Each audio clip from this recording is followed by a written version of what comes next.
అయితే పక్కకు నెట్టేసిన ఎంజీఆరే చివరకు ఆమె అవసరాన్ని అర్థం చేసుకున్నారు. రారమ్మని పిలిచారు. ఓ మామూలు కార్యకర్తగా పార్టీలో చేరిన ఆమె కీలక నేతగా ఎదిగారు. ఎంజీఆర్ మరణం తర్వాత పార్టీ పగ్గాలు చేపట్టారు. ఇప్పుడు అన్నాడీఎంకే అంటే జయనే. ఆమె చెప్పిందే పార్టీలో వేదం. ఎంజీఆర్ రాజకీయాల్లో అడుగుపెట్టడం జయ జీవితాన్ని మలుపు తిప్పింది. 1976లో ఎంజీఆర్ కరుణానిధిల మధ్య వచ్చిన విభేదాలు డిఎంకే చీలికకు దారితీశాయి. అన్నా డిఎంకే పార్టీ పెట్టిన ఎంజీఆర్ బ్రహ్మాండమైన విజయం సాధించారు. అయితే కరుణానిధి వాక్చాతుర్యం ముందు ఎంజీఆర్ నిలబడలేకపోయారు. పార్టీ ప్రచార విభాగానికి సరైన నాయకుడి కోసం వెతికినా ఆయన తప్పనిసరి పరిస్థితుల్లో మళ్లీ జయలలితను దగ్గరకు తీసుకున్నారు. 1981లో పార్టీలో చేరిన జయ 1983లో ప్రచార కార్యదర్శిగా నియమితులయ్యారు.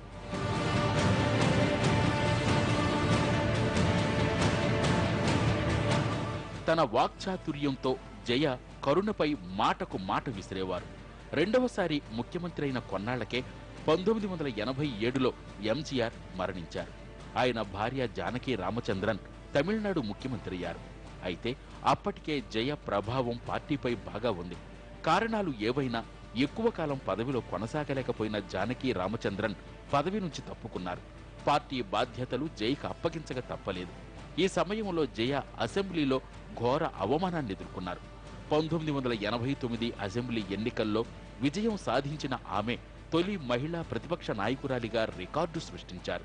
1991లో రాజీవ్ గాంధీ మరణం తర్వాత జరిగిన అసెంబ్లీ ఎన్నికల్లో కాంగ్రెస్తో పొత్తు పెట్టుకుని తమిళనాడు ముఖ్యమంత్రి అయ్యారు. 1996 అన్నా డిఎంకేనే కాకుండా జయ కూడా ఓడిపోయారు. డిఎంకే సర్కార్ జయపై పలు కేసులు బనాయించింది. వాటితో జయ కేసుల్లో పోరాడాల్సి వచ్చింది. అయితే 2001లో జరిగిన ఎన్నికల్లో మళ్లీ జయ అధికారంలోకి వచ్చారు. డిఎంకే నేతలకు తన పగ రుచి చూపించారు. కేసులు ఎదుర్కొంటున్న జయ సీఎంగా తగరన్న సుప్రీం తీర్పుతో ఆమె పదవిని కోల్పోయారు. పన్నీర్ సెల్వంను ఆ పదవిలో కూర్చోబెట్టిన తెర వెనుక నుంచి మంత్రాంగం నడిపారు. మళ్లీ కొద్ది రోజుల్లోనే తిరిగి సీఎం పీఠాన్ని అధిష్ఠించారు. 2006లో ఓడిపోయినా మళ్లీ 2012లో బంపర్ మెజారిటీతో జయ పదవిలోకి వచ్చారు. అమ్మా క్యాంటీన్లు, అమ్మా సాల్ట్, అమ్మా సిమెంట్, అమ్మా ఫార్మసీ, అమ్మా బేబీ కేర్ వంటి పథకాలతో ఆకట్టుకున్నారు.